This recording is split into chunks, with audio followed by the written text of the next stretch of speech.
It is Friday, July 13th, 2018. It is 8 p.m. Pacific Standard Time, and so you know what time it is. It's time for a little bit of coin metal. And I know I did cast some doubt as to whether or not I was going to be here. I am here. Yeah, I was going to go to the fair, the Oregon Country Fair, but unfortunately, fate had other plans. And as a matter of fact, instead of doing that, I also got my ass kicked at jiu-jitsu, so it's kind of a good thing, bad thing. But I mean, let me tell you, man, this day has been kind of interesting, really.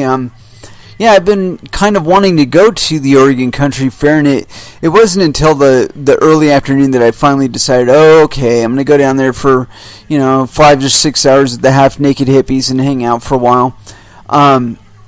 So I went and I bought a ticket, and when I came out of the store where I bought the ticket, I noticed there was a small puddle under my vehicle. And I'm like, okay, that can't be good. And so I was still kind of doubting whether or not it was mine, because I watched and I didn't see any water dripping out of it. So I'm like, maybe it's not my vehicle. Maybe it's somebody else's vehicle. So I got some lunch, and when I exited the vehicle, I had to move the vehicle from one place to another to get some lunch. I listened to the vehicle, and I could hear a mild whistling, and I'm like, oh, shish kebab. Because I knew that meant that I had a pretty significant water leak, and I probably should have just scratched lunch and left like right then to get the other vehicle. I might have actually made it home. As it was, I did get some lunch, and I was gonna go home, swap out vehicles, and then go right back out to the fair. Right? No. I get about maybe 10 miles towards home, and I noticed my temp gauge just started shooting for the red, and I'm like, okay, it's time to pull over, get this taken care of. So I got to tow home, and I had just enough time to get all changed, get my gi and all that together, and go do jiu-jitsu. So that's exactly what I did. It was the time that was available. Why not, right? And so, yeah, it was a very productive get your ass kicked at jiu-jitsu Friday. And I honestly couldn't remember what exactly we went through, only because we were going no-gi, so there was no grips. And it was mostly a side control thing, where we were going from side control to chasing our opponent as they're on the ground and keeping pressure on them and flattening them back out. I'm certain we went no-gi just because it's very hot out there. And it was a sweaty ass day anyway, man. I'm still soaking wet from that. But yeah, so like I was saying, it was really interesting to cover that, only because I am a real big pressure player. And I noticed that I did have something wrong with the way that I was putting my weight on my hips. Just something in the way that I was shifting my hips. It would have been better. But there was one thing we were doing where I felt like if I just kept my arm over the guy's shoulder and around his neck, and like maybe have my hand in between his shoulder blades, that if I just kind of walk his hip towards his shoulder, and like keep that extended out with my arm. And so that's kind of the way I did it. And I really enjoyed it. Although I got advice from the instructor that I was going way too high up on my opponent. Instead of going up under the arm, he wanted me to go closer to the hips. I'm like, dude, if I go up under the arm, though, I can bring my foot over and get a full mount. So I mean, that's just my thinking. It's just I want to go straight to dessert. That's what it's there for, right? But yeah, so it was a pretty productive day. But otherwise completely fucking weird. I'm very happy I managed to get all the way home without dying. That was terribly exciting. We were driving on the freeway with a rope between us. It was not fun. Exciting, yes. Fun, not so much. Anyway, let's go ahead and throw down into some music, and I feel like this is exactly where I need to be after a crazy-ass day like this. Institutionalized by Body Count, First Dance, here on Coin Metal. And that was Megadeth with Good Morning Black Friday. You know what's funny about that is I really didn't even think about it other than the fact that it is Friday. But today is Friday the 13th. There's all that superstitious stuff about bad luck in the 13th and all that business. But you know what? Honestly, I all in all, it's been a great day. I mean, I had a sucky interlude, and it cost me a bit more money than would have been nice. But yeah, all that aside, I'm still in one piece. I'm still breathing. You know, there's some people that didn't make it through today. You know, I mean, today was the day on their death certificate, right? You know, for whatever reason or whatever. You know, I don't know if that it would have had anything to do with actually this day or anything in particular to do with the calendar. But, I mean, seriously, people die every day. You know, some people just happen to die on Friday the 13th. Anywho, I haven't really been studying too much to figure out exactly what to talk about today. Because, honestly, I hadn't even anticipated being here. I anticipated hanging out with half-naked hippies and you know, smoking pot in the bushes and stuff like that. But, you know, that's the Oregon Country Fair that I remember from when I was like 14, which is a long time ago in a galaxy far, far away. Anyway, let's go ahead and try this out. Give us a little Google search. And as much as we hate the evil giant Google, they do deliver on occasion. Oh my.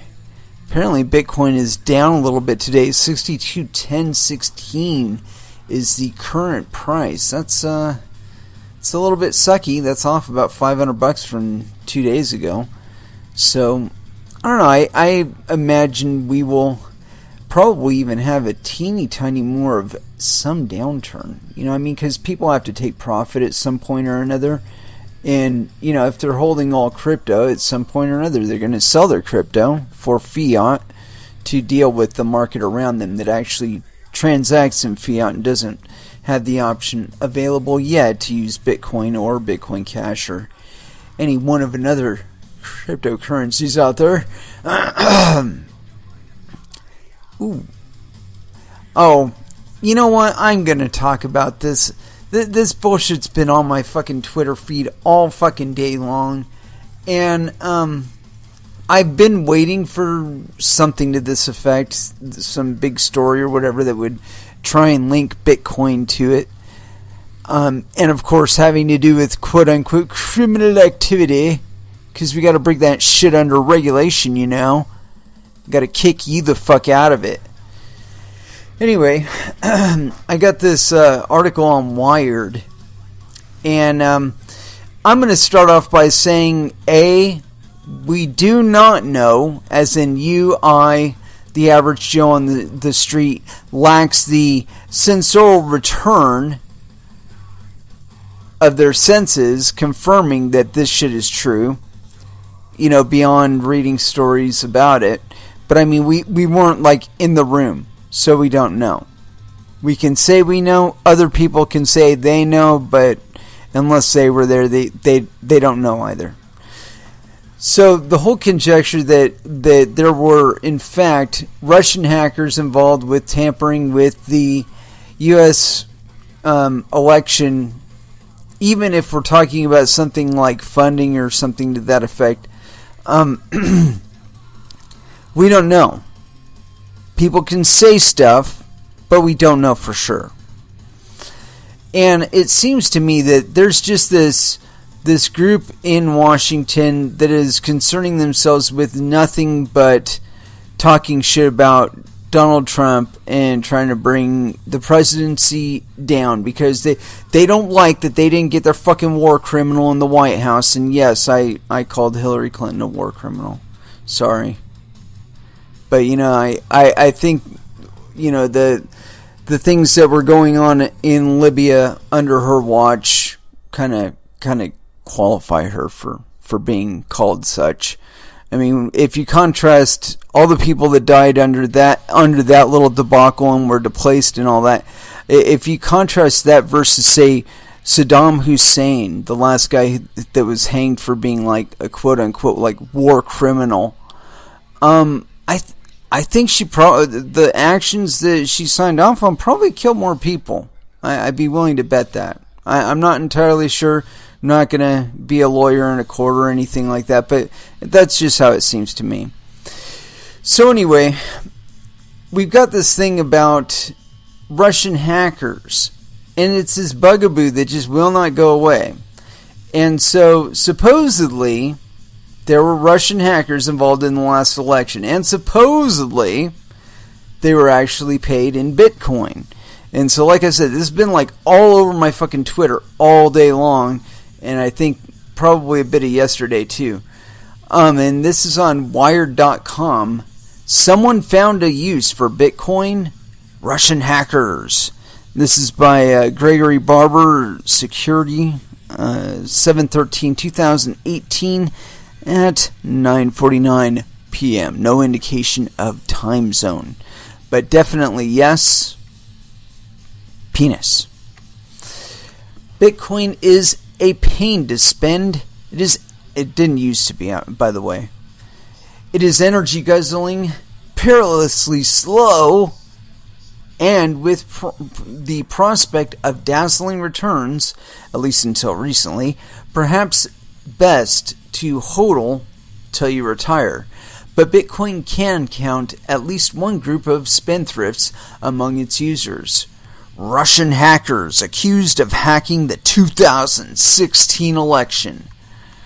According to an indictment released Friday by the DOJ, the Russian intelligence officers who orchestrated the 2016 hacks of the Democratic National Committee and the Clinton campaign funded their operation using $95,000 worth of Bitcoin and other cryptocurrencies. The hackers allegedly used the funds to purchase the domains, servers, and accounts involved in obtaining and disseminating the stolen materials. Charging, quote, conspiracy to launder money, the indictment states the arrangement allowed the hackers to avoid direct relationships with traditional financial institutions, allowing them to evade greater scrutiny of their identities and the source of funds. And you know what? So what? So what? What if they were paid in US dollars? Then you wouldn't have fucking known about it at all. So there. Continuing on. Bitcoin, however, is not necessarily the most obvious choice for those looking to conceal their transactions. While pseudonymous, payments on the Bitcoin blockchain are far from untraceable. A fact that has inspired competing cryptocurrencies marketed to true privacy hounds such as Zcash and Monero and Verge. Yet it remains the workhorse of hackers for a simple reason. Bitcoin is, compared to competitors, a breeze to spend around the world. Quote, the payments of goods and services are going to take place in the most liquid and easy-to-use environment. Right now, that's Bitcoin. And it's going to be for a long time, says Jonathan Levin, co-founder and COO of Chainalysis. The company's software, which traces connections between entities on the Bitcoin blockchain to detect fraud and money laundering, has been used by agencies including the DOJ to conduct cybercrime investigations. While Levin couldn't confirm whether Chainalysis software was involved in the current investigation, blockchain analysis typically focuses on intermediaries, such as the exchanges that facilitate cryptocurrency purchases. Those exchanges, which are subject to anti-money laundering regulations, can act as a link to forms of real-world identification, like addresses, and bank accounts. The indictment says that the hackers took additional steps to conceal their tracks, purchasing Bitcoin using prepaid cards and via peer-to-peer exchanges, which facilitate direct transactions between individuals, often unsurveilled. According to the indictment, they also mined their own Bitcoins, using those freshly minted funds to purchase the DCleaks.com domain, which disseminated the stolen materials as well as the tools used in these spear phishing campaigns. Quote, "This is a good case in point, showing that the types of cases cryptocurrency touches has broadened to the full spectrum between local crimes and national security issues," says Levin. Increasingly, investigators in the U.S. are catching on. On Wednesday, President Trump signed an executive order forming a task force on market integrity and consumer fraud, which focuses on digital currency fraud and money laundering to coordinate investigations across federal agencies. Remarkably short for a Wired article. Normally they're much longer. Anyway, I think they're really missing the point here. From what I understand, it was attributed to 12 individuals. Now, the whole assertion is to them being state-hired hackers and whatnot. I haven't investigated that all that much, but I think that some people have trouble discerning between a Russian person and a Russian agent. And let's see here. I got this other article here. Let's follow it up. Maybe it'll give us a little clarity on that. And this again is on Wired. Garrett M. Graff. Yeah. Garrett M. Graff, Security, 7/13/2018, 2:54 p.m. Indicting 12 Russian hackers could be Mueller's biggest move yet. Woo. Close that bullshit. In some ways, Special Counsel Robert Mueller's indictment of 12 Russian intelligence officers for their hacking and attack on the 2016 presidential election is Mueller's least surprising move yet, but it might also be his single most significant.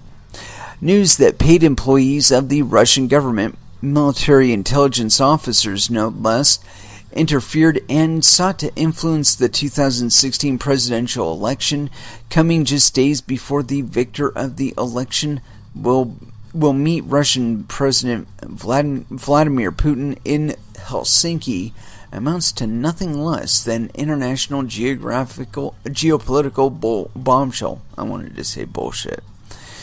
Let's continue on with that one. Interfered or inferred or something. What?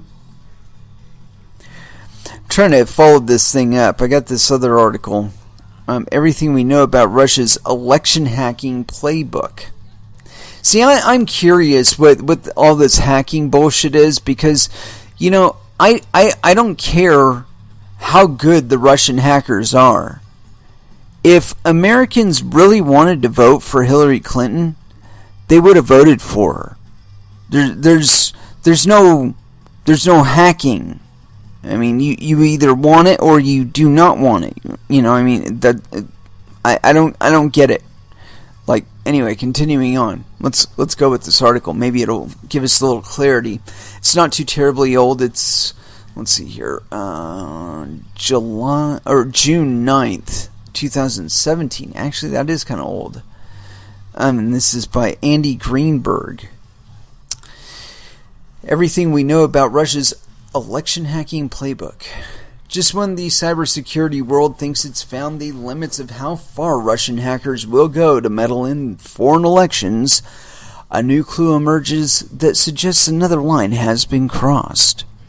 Even now, nearly a year after the news first broke that Russian hackers breached the Democratic National Committee and published its internal files, a leaked NSA document pointing to Russian attempts to hack a voting tech firm has again redefined the scope of the threat.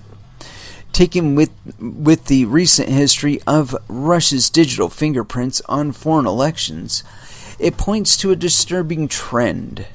Moscow's habit of hacking democratic processes has only gotten more aggressive and technically focused over time.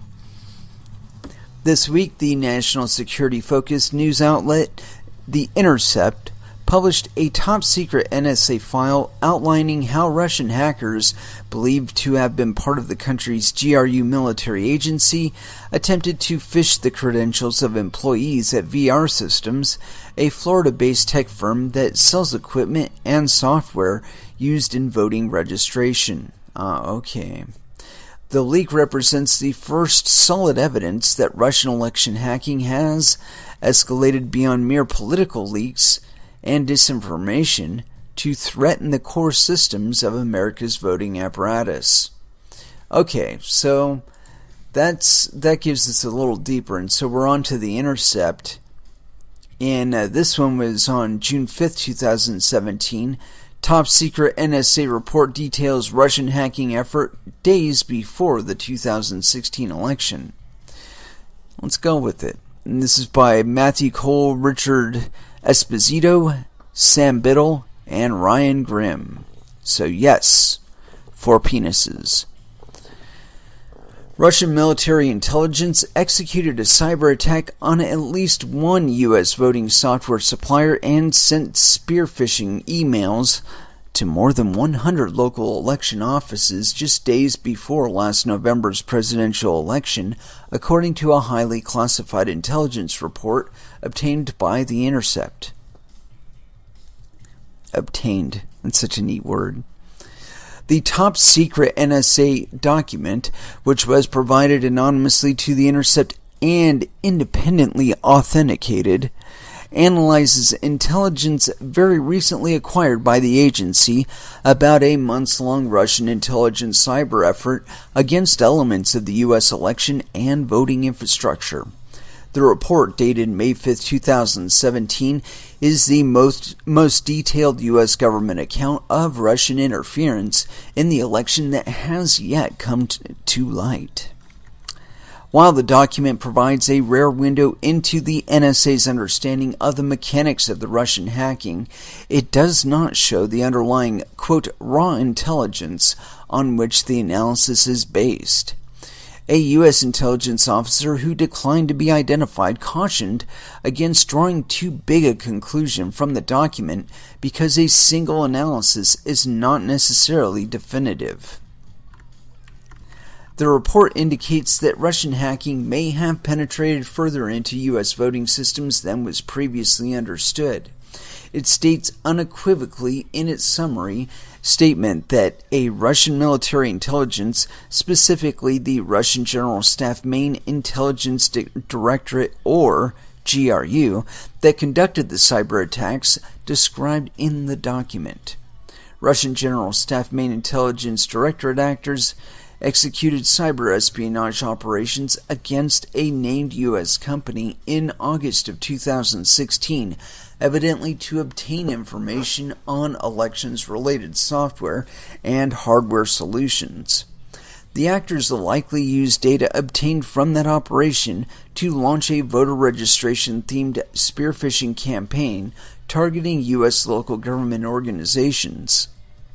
This NSA summary judgment is sharply at odds with President Vladimir Putin's denial last week that Russia had interfered in foreign elections.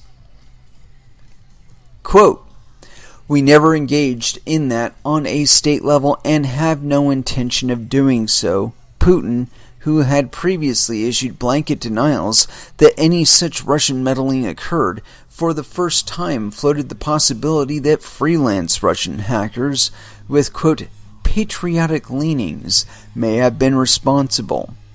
The NSA report, on the contrary, displays no doubt that the cyber assault was carried out by the GRU. The NSA analysis does not draw conclusions about whether the interference had any effect on the election's outcome and concedes that much remains unknown about the extent of the hackers' accomplishments. However, The report raises the possibility that Russian hacking may have breached at least some elements of the voting system with disconcertingly uncertain results. The NSA and the Office of the Director of National Intelligence were both contacted on this article. Officials requested that we not publish or report on the top secret document and declined to comment on it. When informed that we intended to go ahead with this story, the NSA requested a number of redactions. The Intercept agreed to some of the redaction requests after determining that the disclosure of that material was not clearly in the public interest. The report adds significant new detail to the picture that emerged from the unclassified intelligence assessment about Russian election meddling released by the Obama administration in January. The January assessment presented the U.S. intelligence community's conclusions, but omitted many specifics, citing concerns about disclosing sensitive sources and methods. The assessment concluded with high confidence that the Kremlin ordered an extensive multi-pronged propaganda effort, quote, to undermine public faith in the U.S. democratic process, denigrate Secretary Clinton, and harm her electability and potential presidency. Jesus Christ. Her career up until that point did a hell of a lot more than Russia ever could have done. Sorry. That's just the truth. That review did not attempt to assess what effect Russian efforts had on the election, despite the fact that, quote, Russian intelligence obtained and maintained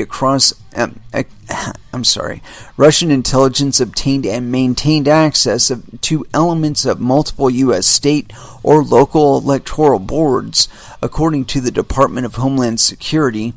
The assessment reported reassuringly, quote, the types of systems we observed Russian actors targeting or compromising were not involved in vote tallying. The NSA has learned, however, that Russian government hackers, part of a team with a, quote, cyber espionage mandate specifically directed at U.S. and foreign elections, focused on parts of the system directly connected to the voter registration process, including a private sector manufacturer of devices that maintain and verify the voter rolls. Some of the company's devices are advertised as having wireless internet and Bluetooth connectivity, which could have provided an ideal staging point for further malicious actions. Okay, so we've got the top secret document here, and it's like some sort of spreadsheet here. And what's like the goal? Blah, blah, blah, blah, blah, blah. I'm just looking over this info pic here, and yeah, I don't see where it's gonna like make me vote for Trump. And by the way, I didn't. I voted for Ron Paul again. The spearphishing attack. As described by the classified NSA report, the Russian plan was simple. Pose as an e-voting vendor and trick local government employees into opening Microsoft Word documents invisibly tainted with potential malware that could give hackers full control over the infected computers. But in order to dupe the local officials, the hackers needed access to an election software vendor's internal systems to put together a convincing disguise. So, on August 24, 2016, the Russian hackers sent spoofed emails purporting to be from Google to employees of an unnamed U.S. election software company, according to the NSA report.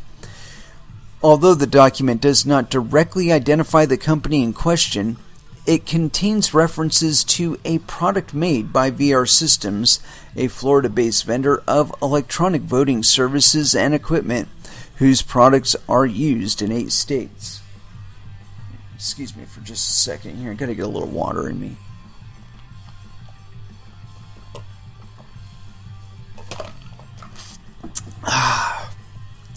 The spear phishing email contained a link directing the employees to a malicious Fox Google website that would request their login credentials and then hand them over to the hackers.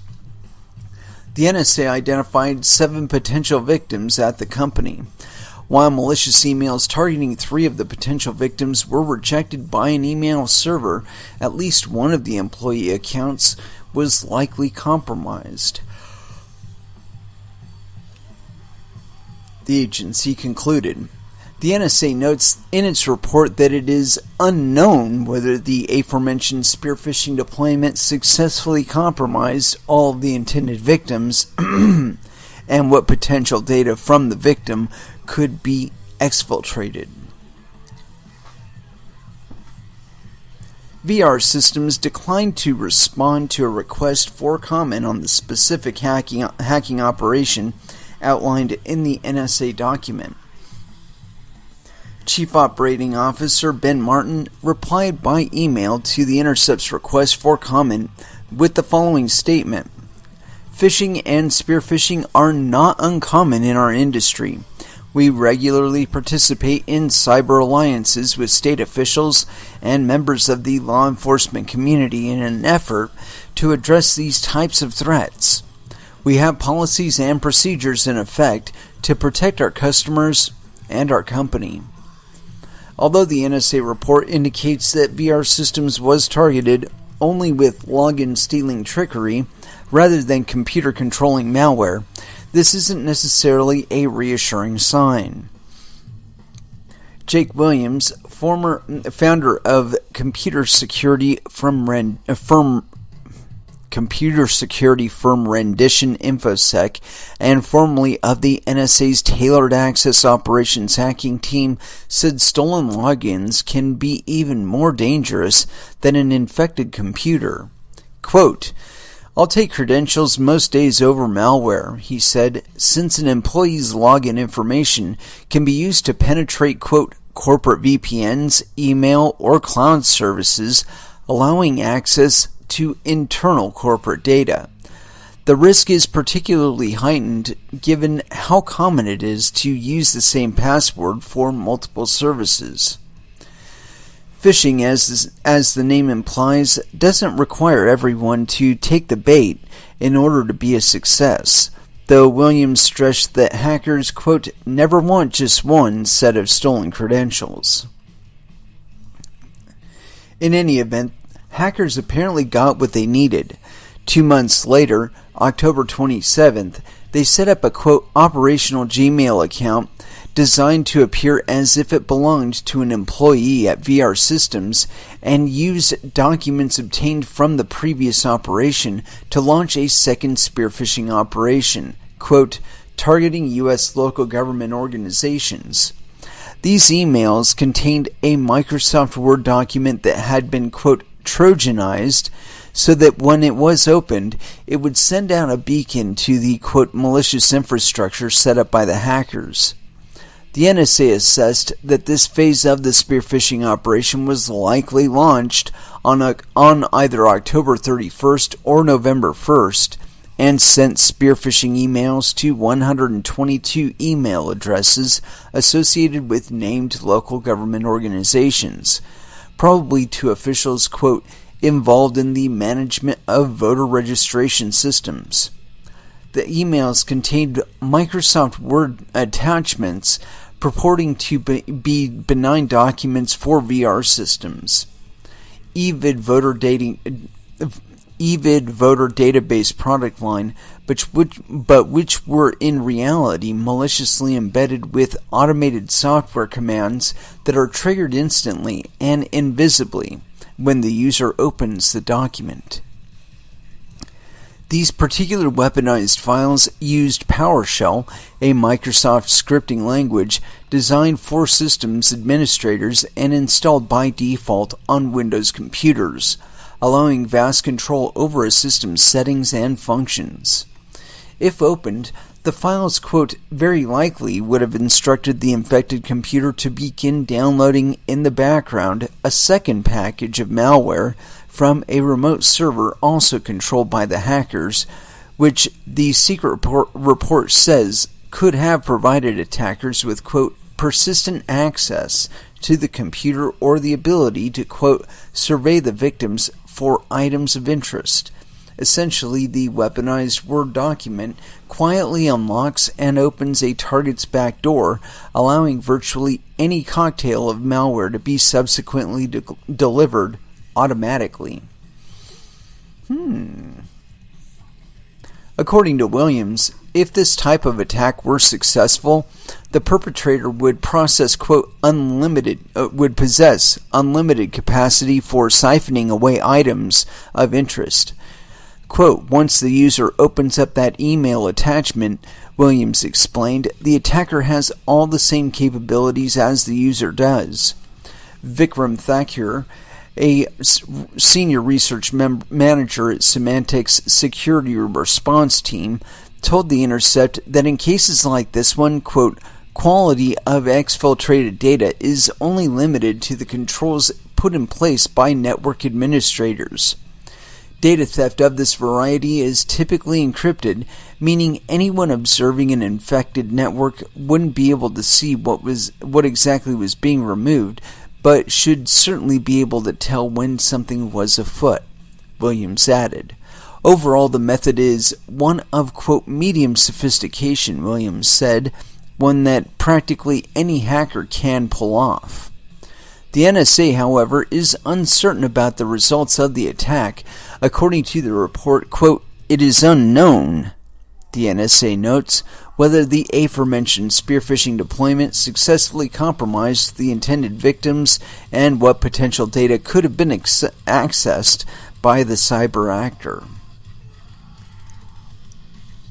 The FBI would not comment about whether it is pursuing a criminal investigation into the cyber attack on VR systems.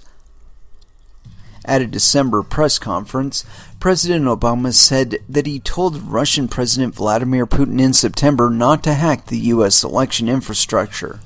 Quote, what I was concerned about in particular was making sure the DNC hack wasn't compounded by potential hacking that could hamper vote counting, affect the actual election process itself, Obama said.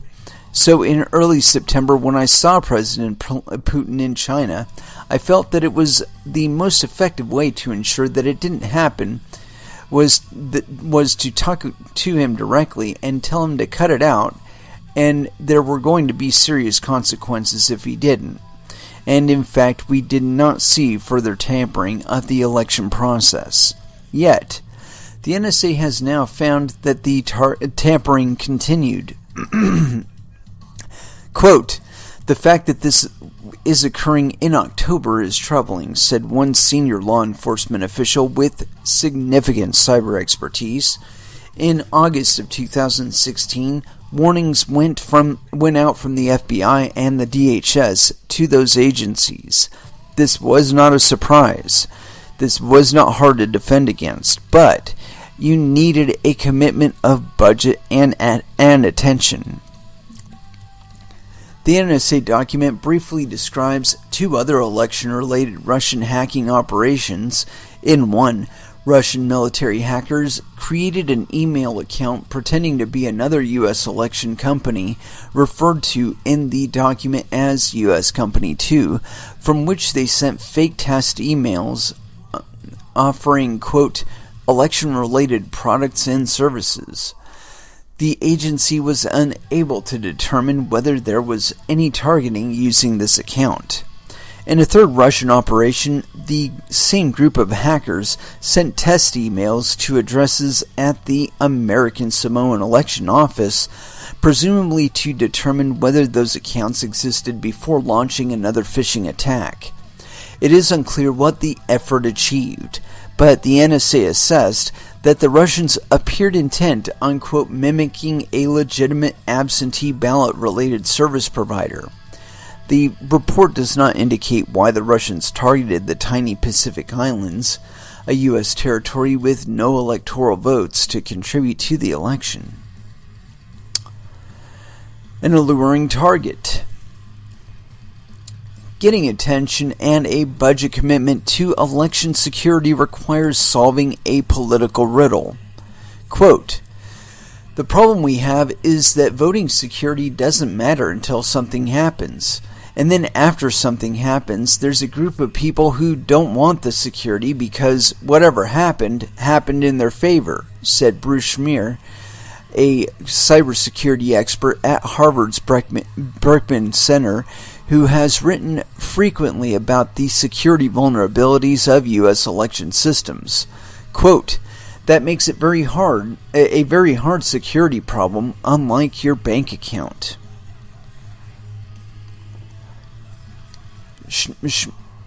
Schneier said that the attack, as described by the NSA, is a standard hacking procedure. Quote, "Credential stealing and spear phishing, this is how it's done," he said. "Once you get a beachhead, then you try to figure out how to get elsewhere." All of this means that it is critical to understand just how integral VR systems is to our election system, and what exactly the implications of this breach are for the integrity of the result. VR Systems doesn't sell the actual touchscreen machines used to cast the vote, but rather the software and devices that verify and catalog who's permitted to vote when they show up on Election Day or for early voting. Companies like VR are very important because, quote, "a functioning registration system is central to American elections," explained Lawrence Norden, Deputy Director of the Brennan Center for Justice at the NYU School of Law. Vendors like VR are also particularly sensitive, according to Norden, because local election offices are often unlikely to have many or even any IT staff, meaning, quote, "a vendor like this will also provide most of the IT assistance, including the work related to programming and cybersecurity, not the kind of people you want unwittingly compromised by a hostile nation state."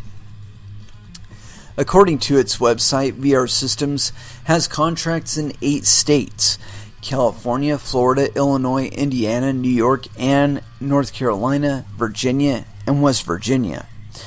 Pamela Smith, president of Election Integrity Watchdog Verified Voting, agreed that even if VR Systems didn't facilitate the actual casting of votes, it could make an alluring target for anyone hoping to disrupt the vote. Quote, "If someone has access to a state voter database, they can take malicious action by modifying or removing information," she said. Quote, "This could affect whether someone has the ability to cast a regular ballot or be required to cast a, quote, provisional ballot, which would mean it has to be checked for their eligibility before it is included in the vote. And it may mean the voter has to jump through certain hoops, such as providing their information to the election official before their eligibility is affirmed." Mark Graff, a digital security consultant and former chief cybersecurity officer at Lawrence Livermore National Lab, described such a hypothetical tactic as, quote, "effectively a denial of service attack against would-be voters."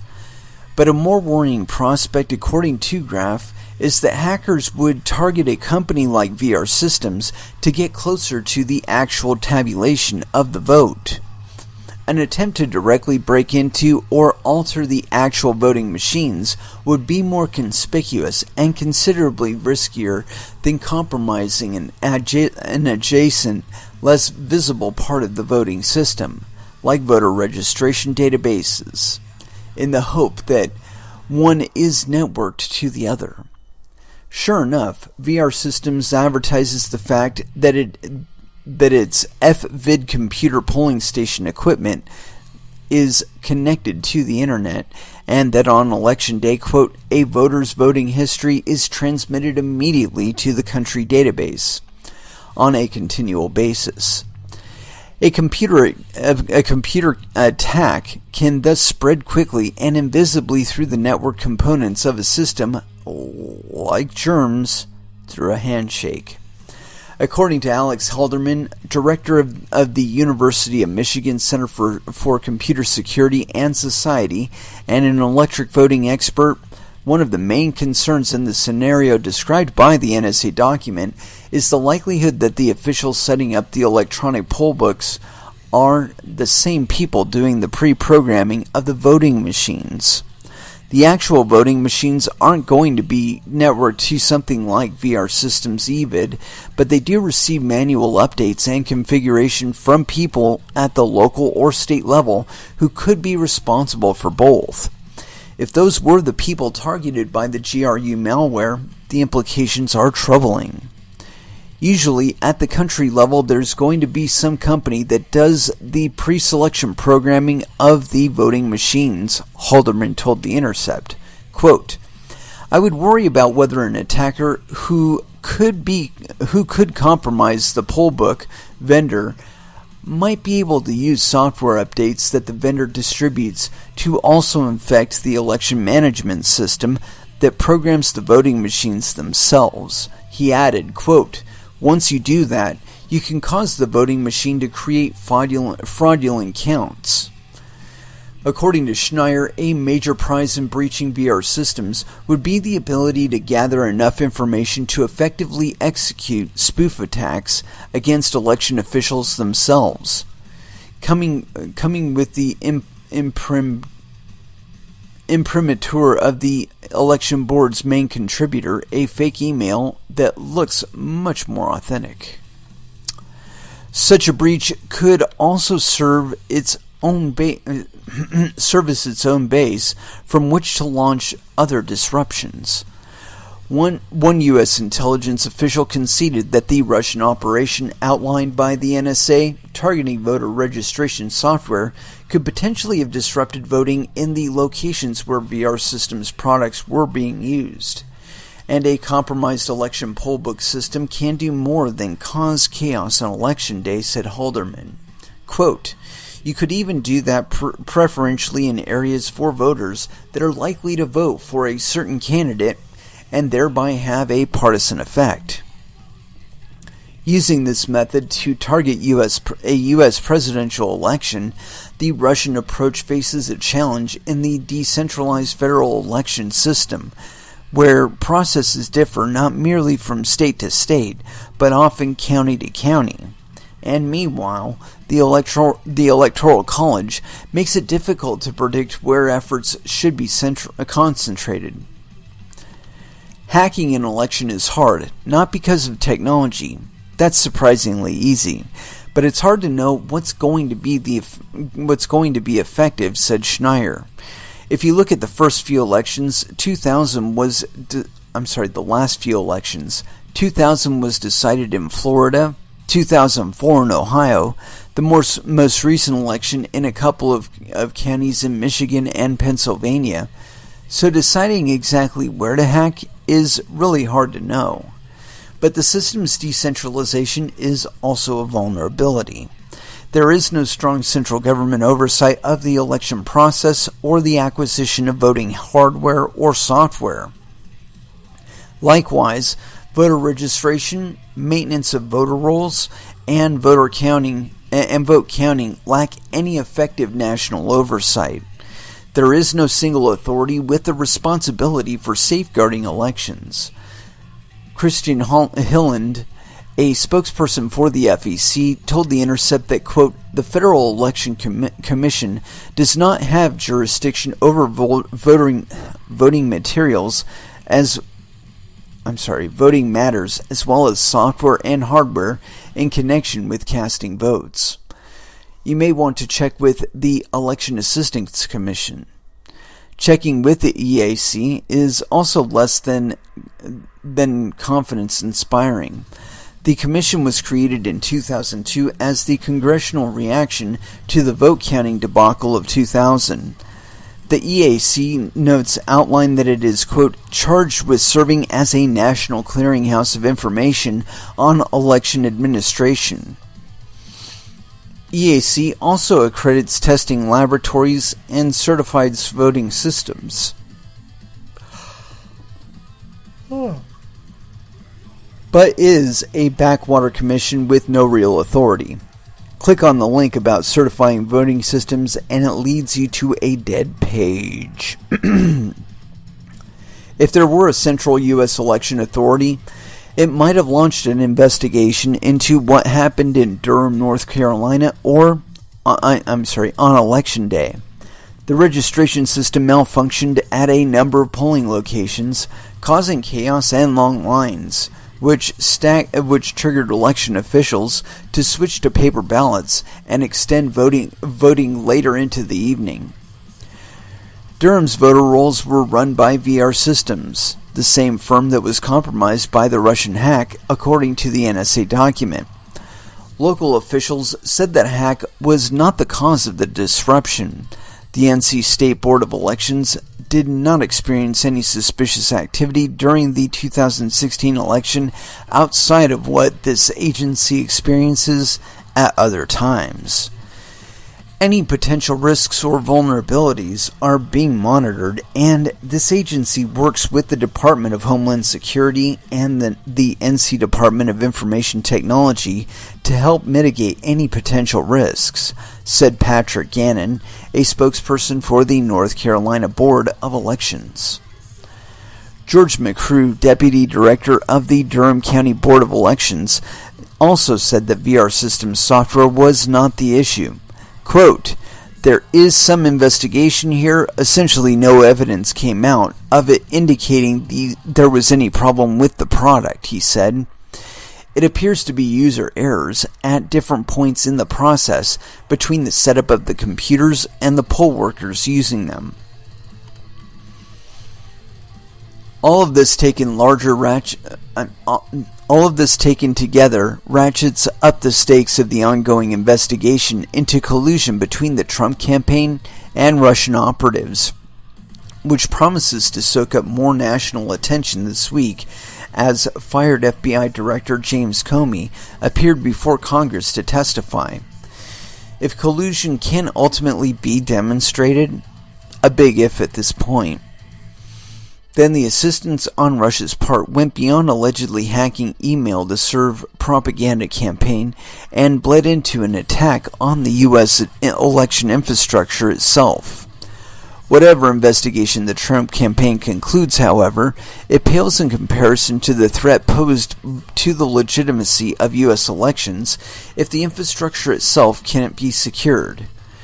The NSA collusion demonstrates that, quote, "countries are looking at specific tactics for election manipulation, and we need to be vigilant in defense," said Schneier. "Elections do two things.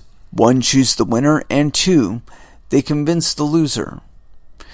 To the extent the elections are vulnerable to hacking, we risk the legitimacy of the voting process, even if there is no actual hacking at the time."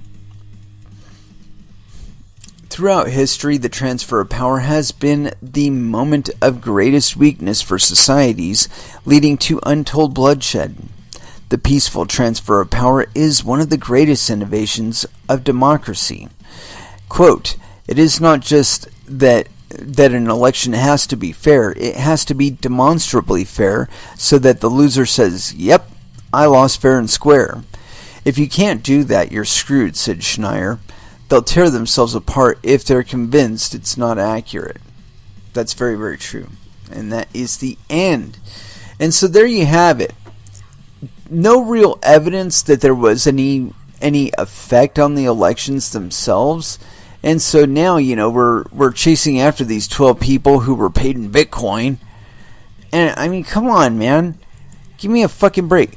I thought about this, and I thought about it, and it's like this.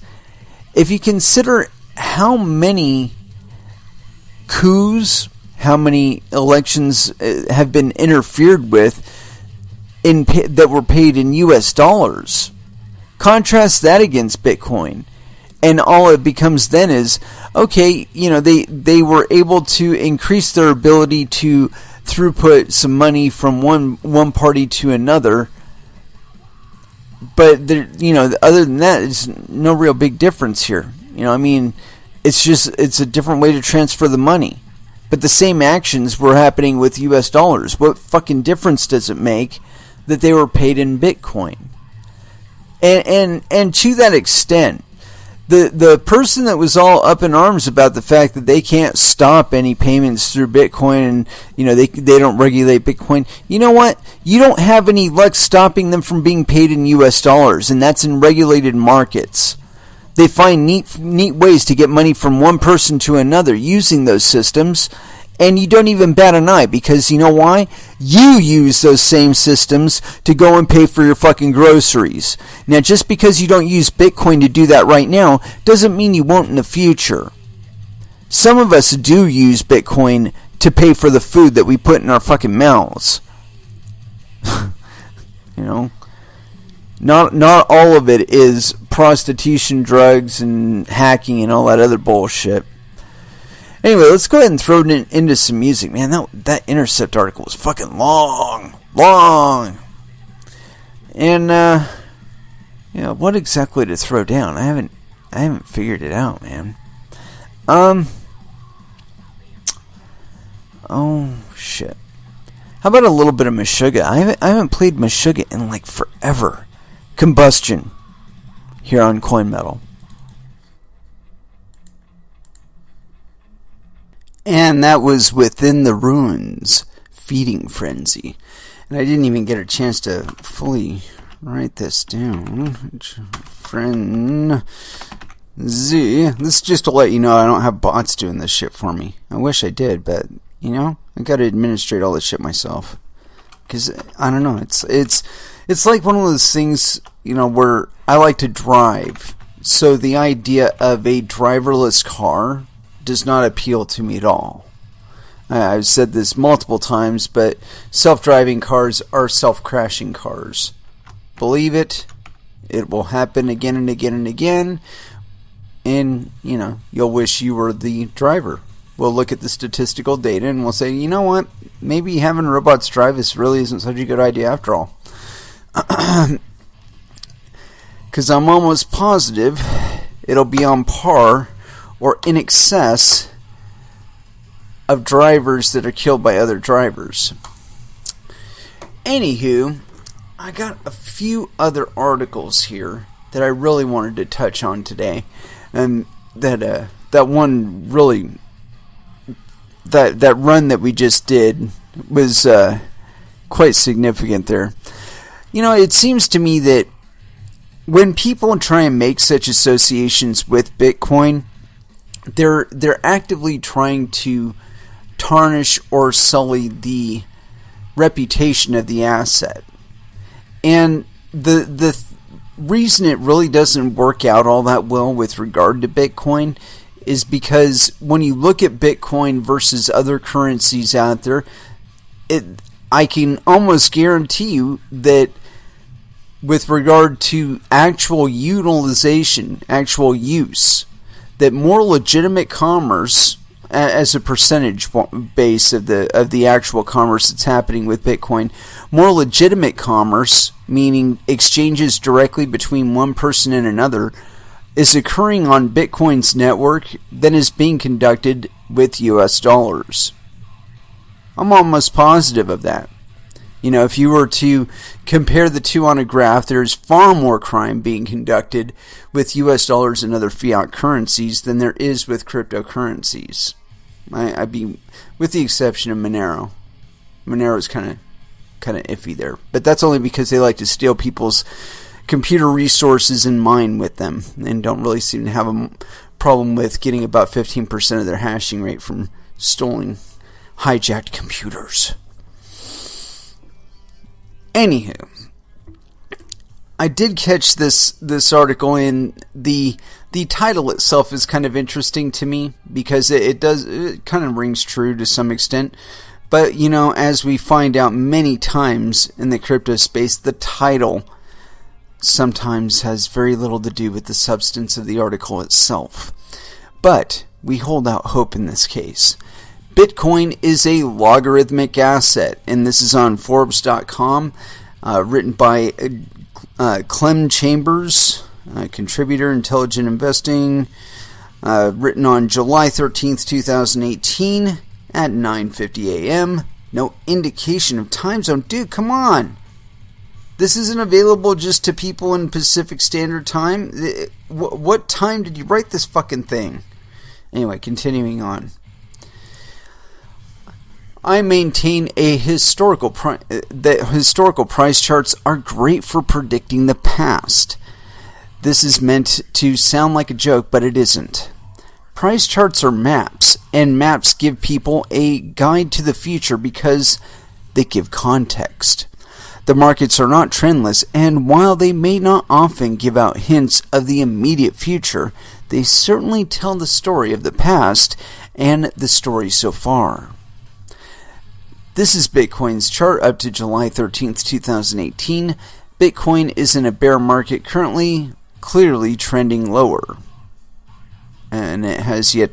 Actually, if you were to look at this chart and draw a hockey stick kind of pattern, where it's virtually a 90-degree angle, but it's not quite. And you extend this graph out a little ways, we have not actually broken the mean. If you start at the starting point they give us here in, I guess, April of 2017. Wow, dude, you gotta go back further than that. You gotta go back like way farther, and then you can include that $1,000 spike from 2014, which isn't even anywhere on this fucking chart. You just show the big space needle up to 20,000 and the precipitous drop since.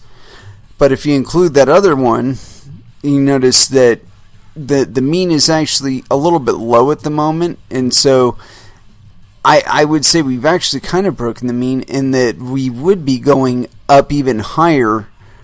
I would say on this chart, somewhere between, I would say around June of 2018 would have been the turnaround, but we've been trending lower.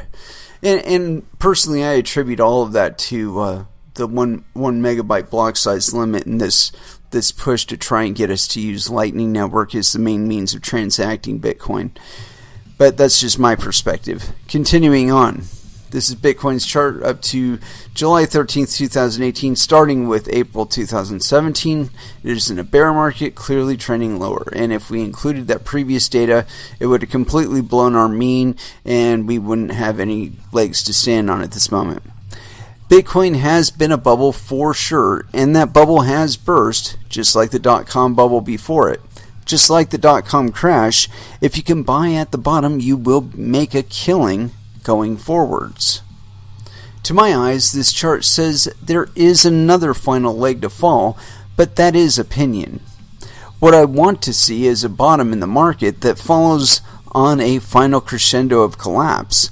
You might say we have had that already, but I don't think we have. I want to see headlines saying Bitcoin is dead after a final leg down. This will signal a bottom as it has on many previous occasions. The death of Bitcoin as a MSM headline will be the point I will be serious about loading up. So, this guy wants to buy your coins cheap. So, is there anything else in this chart that gives a clue to the future? Let's tweak our price chart lens.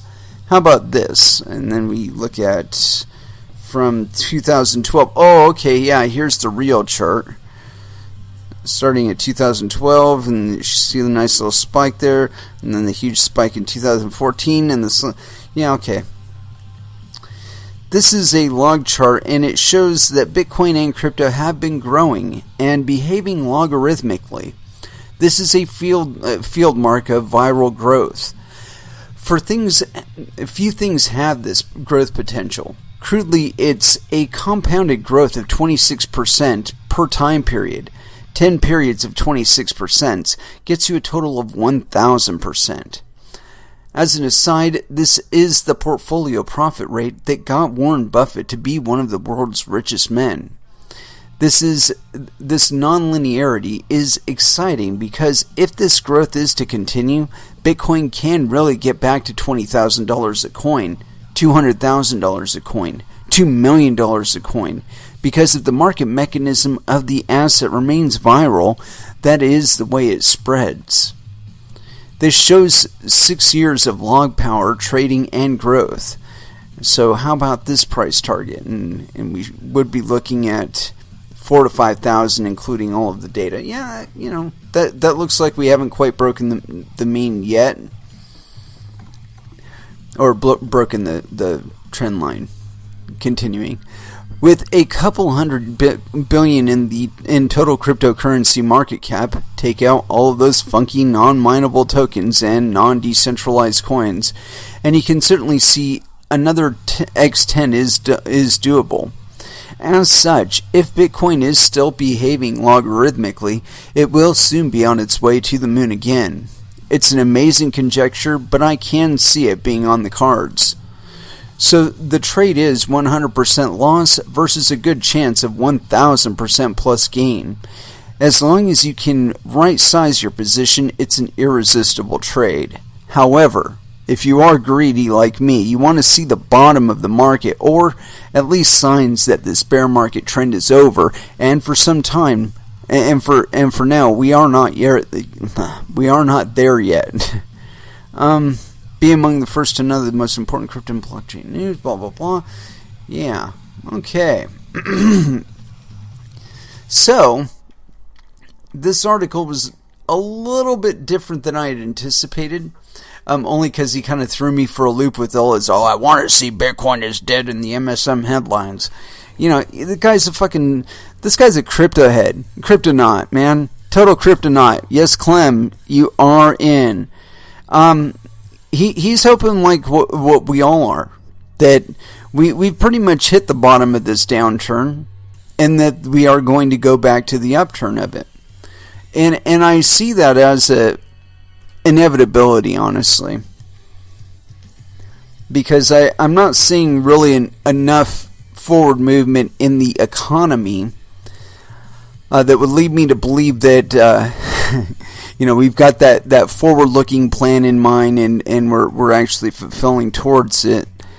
And until I do start seeing, some real capital investment in I am seeing some but it's all in low-income housing. I'm not seeing any corresponding growth in the economic productive capability.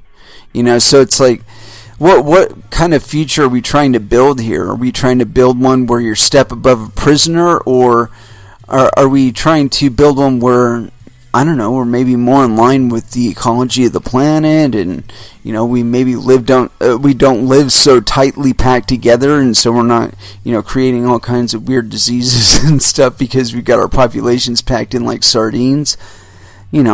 Those are the kind of things I think we need to be moving towards, but that's just me. Anyway, the idea of Bitcoin as a logarithmic effect, or growth, or having logarithmic growth potential, I've been saying something to that effect for a while now. That as long as it's continuing to be mining, and you're continuing to use it as a currency, that the upward potential of Bitcoin is really unlimited. And it's mostly that way not because of Bitcoin itself, and it's something that Clem doesn't even touch on with regard to this, is the effect of fiat inflation on the price of Bitcoin. I mean, understand, again, this is one of those things where the limited supply of Bitcoin comes in to having some sort of significance, is that unlike fiat currencies, there is a limit on them. You can't just wave the magic wand and create more fucking Bitcoin. There's only going to be 21 million of them. Somebody might create a hack or something like that, but it'll be against the market's interests, I'm sure, to maintain it, and they'll roll back the fucking blockchain to where they don't have 3 billion coins or some shit like that. Anyway, the point being that when the Federal Reserve prints up $100 billion, that has an effect on the price of Bitcoin. Just like it has an effect on the price of gold, an effect on the price of silver, an effect on the price of any physical commodity. And you might not notice them immediately because we do have things in storage and we do have big warehouses full of barrels of oil and so on and so forth to delay the market effect of any lag in supply or dip or peak in supply, that kind of thing. But as I see it, energy, at least energy derived from oil, is becoming more expensive. And I would assume that as it does become more expensive, mining will be impacted because mining is energy intensive.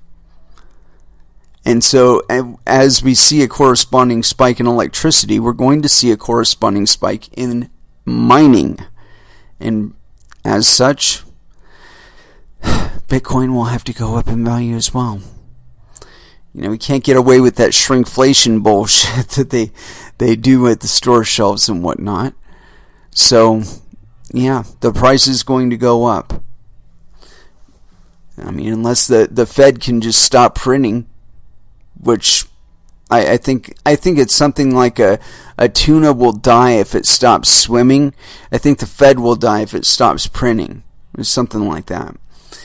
But yeah, as far as it being having a network effect and a viral effect between individuals, yeah, I can definitely see that. I mean, having been around as long as I have in the cryptosphere and having watched it grow as I have, this is actually kind of an ebb from what I've seen. And I believe that after the next generation of cryptophiles comes into the fold, and we continue to ignore things like age limits on participation and so on and so forth, that we're going to continue to see a lot of vigorous growth in crypto. That when the next generation comes on, they're going to have certain expectations of this, especially if they've been involved for any duration of time to date. If they say they've been involved for the last 3, maybe 4 years, that's all that's required. Okay, if they've been involved for the last 3 or 4 years, they understand how these things are supposed to go. They understand what's making them suck now, and will be very intent on correcting them, those issues, and opening up more access for everybody. And I don't think Lightning Network is the way to go about it. As a matter of fact, I'm pretty sure that's just back to another conditional payment system, where, you can't send money to that person's in China and we have embargoes against them. Yeah, that's that censorship resistance thing.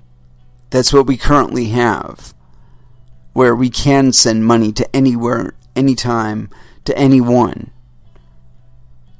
And that's the biggest threat, and it's also the biggest virtue. And it's one of the reasons why Bitcoin and other cryptocurrencies have remained as free as they are, is because that attribute is not exclusive to one sect of individuals anymore.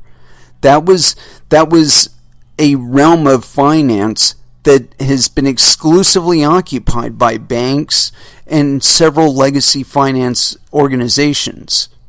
They've held that position, where they can front run everybody's trades and make money here, make money there, trade feelessly, trade, a billion times a second or whatever. They don't have any more influence over the market than the guy next door. Guy next door probably has a garage full of fucking miners. You don't even know about it. You just know he's installing some solar panels on his roof and he's driving a nicer car lately. And he doesn't seem to work anymore. And he wears slippers everywhere. But yeah, that is the world we are coming into. As I see it, Bitcoin and cryptocurrencies are a response to market denial. It's like, okay, so you can outsource me off of the production line. You can send my job to Malaysia. You can replace me with a robot. You can replace me with a program, so on and so forth, right? What about if I replace you as my employer with a website or a robot or a few lines of code? What if I replace you as my bank with a few lines of code, a computer, maybe some AI? Statistical process control does not end on the manufacturing line. And this was something that I realized probably back in, I want to say like 1999, when I was going through the statistical process control training for Hyundai. And I really wondered at what this 2.5 months was really training me for, because it really didn't seem to be to sit on a manufacturing line and pass product from one spot to another. It seemed there was a deeper message I was supposed to be getting out of this. And I really think that, and if I can find the book, I've got it around here someplace. It's this book called The Goal. Okay, and if I can, I'm going to find some very specific points in it and read them on this show, that just to illustrate to you exactly how statistical process control is affecting us. Because it's causing us to look for options within the internet and with one another that will allow us to circumvent several bottlenecks that keep us from actually fulfilling on the most profit for ourselves in any of our endeavors, whether it's getting up and going to work, or getting up and making some sort of product and then selling it online, or creating content, so on and so forth. All of this is now being separated from the conventional systems that they used to be in, because we have the capability of doing so. And it's the same way throughout nature, that nature does not tolerate bottlenecks that it doesn't have to. It doesn't tolerate any kind of irritants or hostile actors or whatever that it doesn't have to. And it will develop some sort of resistance to them at one point or another. It always happens. And as a matter of fact, I don't actually believe we're somehow separated or how should I say it, that rule doesn't apply to us. Because we see it in like viral outbreaks and all kinds of wars and all kinds of shit like that, these things are aberrant behaviors, I believe, that are growthed out of our way of developing socially, And I think that when you look at social media and how that's been affecting our communication, that when you can get over speed bumps on a simple, conceptual speed bumps, where you think a certain way and then you get confronted by somebody about it on social media, that there's opportunities for growth that we wouldn't normally be exposed to.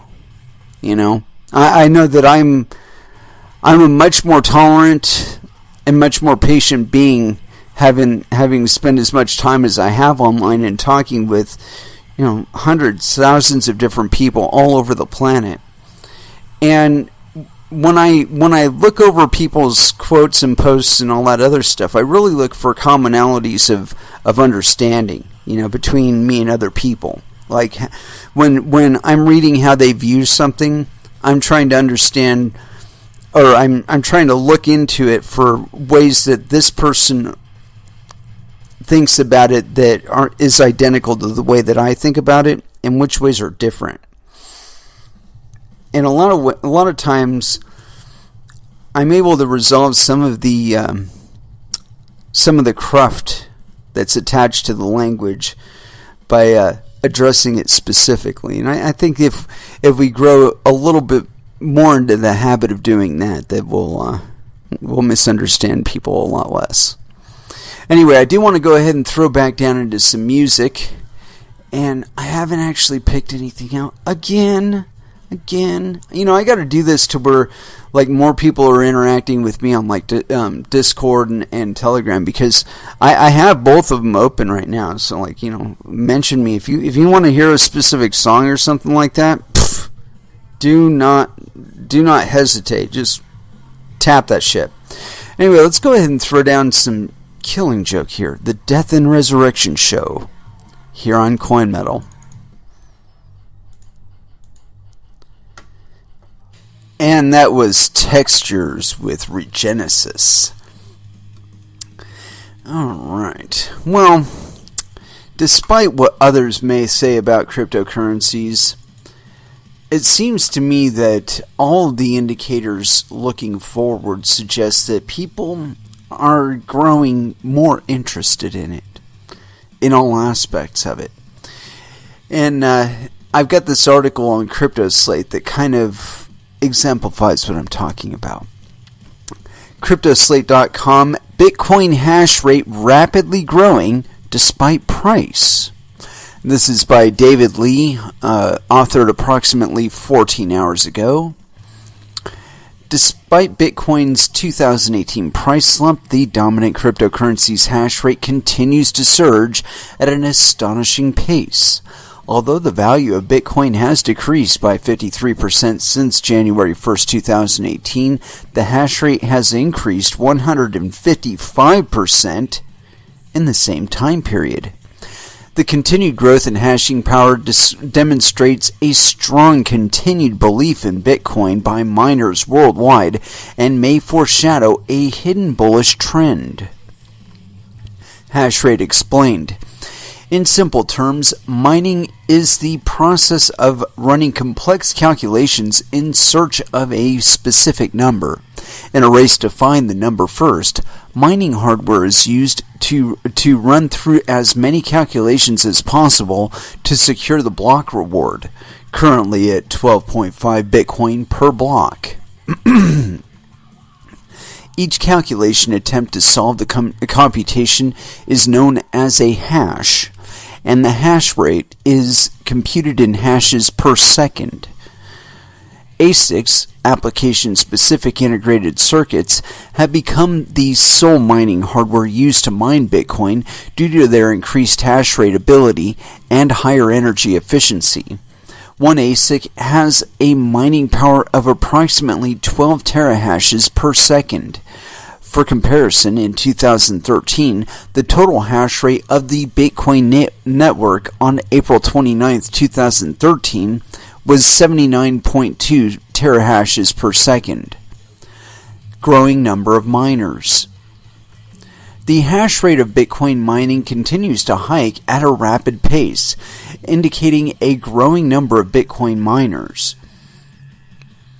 So far in 2018, it has grown 155% from 15.4 exahashes a second to 38.43 exahashes per second. That's the next order up after terahertz is exahertz.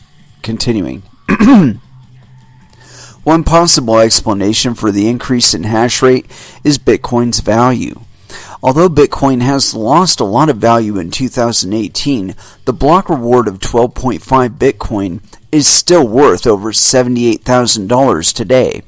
At Bitcoin's peak, a single block was worth almost $250,000, and miners may view that current market as a way to accumulate more Bitcoin at lower prices. Another possibility explaining the increase in hash rate could be the upcoming Bitcoin halving, estimated to occur around May 25th, 2020, with the reward set to decrease from 12.5 Bitcoin per block to 6.25 per block.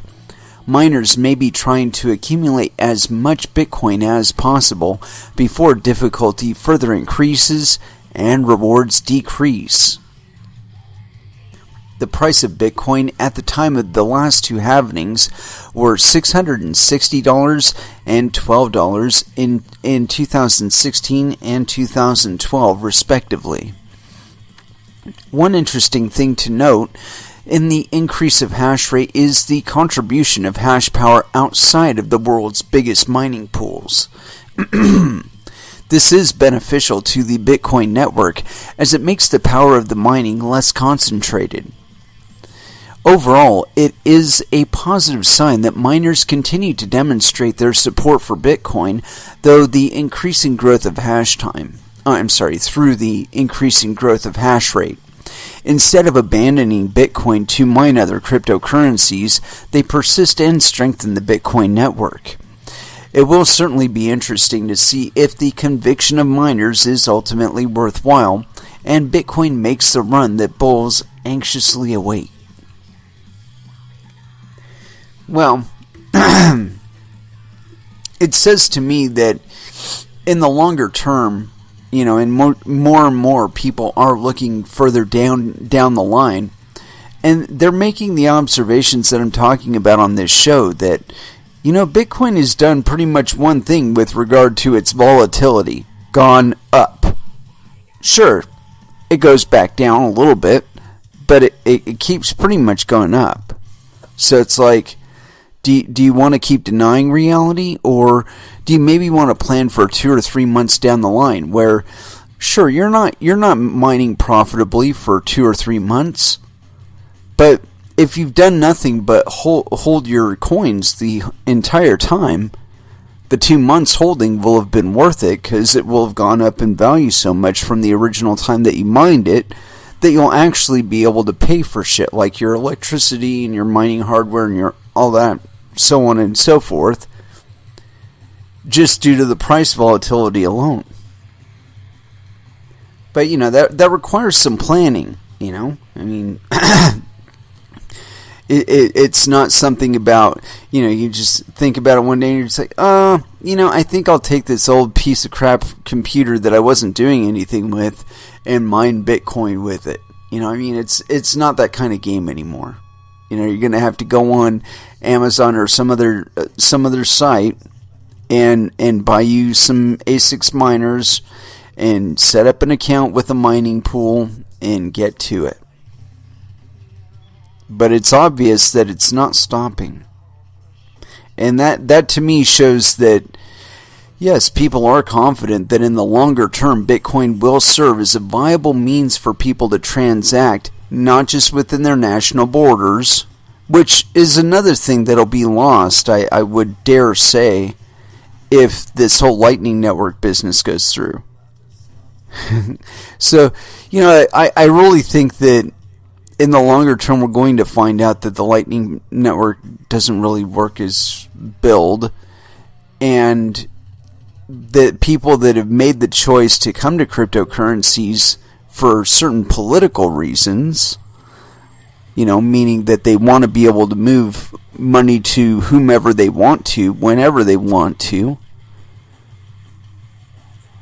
that they will shift over to cryptocurrencies where that promise is not broken. If it is ever broken with Bitcoin. I don't think it is yet. I don't think it will be in the near future. But if it ever does become broken, that is the reason for altcoins to exist. Is for you to find one that you're most comfortable with and use it if Bitcoin ever becomes corrupted to the point where you're not comfortable using it anymore. Or too conditional.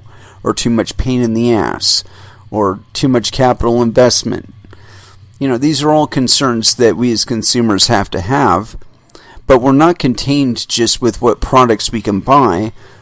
We're now open in ways to pay for them, in ways that are not limited in the previous ways that we had available. And it is with that I want to go ahead and close it out. We will be back again on Monday at 8 p.m. Pacific Standard Time. So until then, I want y'all to trade safe. Do your homework. And watch out for your own bunghole, because nobody else is going to do it for you. Thank you very, very much for listening. I certainly do appreciate the support. And like I said, we will be back again on Monday. I'm not entirely certain what we'll be doing in between. We may do something special, but if so, it will be as announced as I can possibly do. I've got access to social media. I'm on the Verge Currency Telegram, also in Discord, also on Twitter, also on YouTube and Facebook. So, a lot of access. And as far as what we're going to play for our last dance, again, I have not picked anything out, but I'm going to throw it down just for you guys. The Beautiful People by Marilyn Manson. And it's with that I'd like to say, y'all have an excellent weekend. Night.